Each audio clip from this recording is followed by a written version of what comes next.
अहम खबर देंगे आपको। पीटीआई फंडिंग केस के हवाले से फॉरेन एक्सचेंज एक्ट के तहत मुकदमा दर्ज किया गया। इस्लामाबाद हाई कोर्ट ने अदालती दायरा इख्तियार वाज़ेह कर दिया। फॉरेन एक्सचेंज एक्ट के तहत केस बैंकिंग अदालत सुनेगी। इमरान खान और दीगर के खिलाफ केस बैंकिंग कोर्ट सुनेगी। जस्टिस मोहसिन अख्तर कियानी ने ये अहकामात जारी किए हैं। अहम अपडेट आपसे शेयर कर रहे हैं। पीटीआई फंडिंग केस से फॉरेन एक्सचेंज एक्ट के तहत मुकदमे के हवाले से इस्लामाबाद हाई कोर्ट ने अदालती दायरा इख्तियार वाज़ेह कर दिया। फॉरेन एक्सचेंज एक्ट के तहत केस बैंकिंग अदालत सुनेगी। इमरान खान और दीगर के खिलाफ केस बैंकिंग कोर्ट सुनेगी। जस्टिस मोहसिन अख्तर कियानी ने ये अहकामात जारी किए हैं। अहम अपडेट आपसे शेयर कर रहे हैं पीटीआई फंडिंग केस के हवाले से।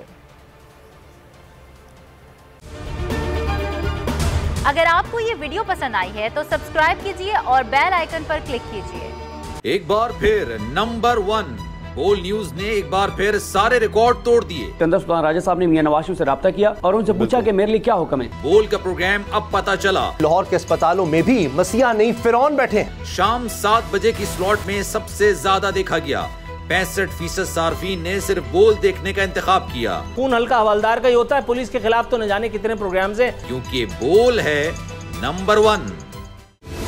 सबसे बड़ी कवरेज, सबसे बड़े पैनलिस्ट, हमने तो बड़ी पीएमएलएन के वार सहे, वो भी बिला वजह। सबसे ज्यादा रिपोर्टर्स। इलेक्शन कमीशन की जानिब से कोई इंतजाम इतने अच्छे तरीके से नहीं किए गए। बोल की रिवायत, सबसे पहला नतीजा। अहम खबर है बहावल नगर भी कप्तान का। पीटीआई कामयाब, मुकम्मल गैर हतमी गैर सरकारी नतीजा सिर्फ बोल न्यूज पर। लम्हा बा लम्हा इलेक्शन की खबर सिर्फ बोल पर। सब्सक्राइब करें और बेल दबाएं ताकि कोई खबर रह न जाए।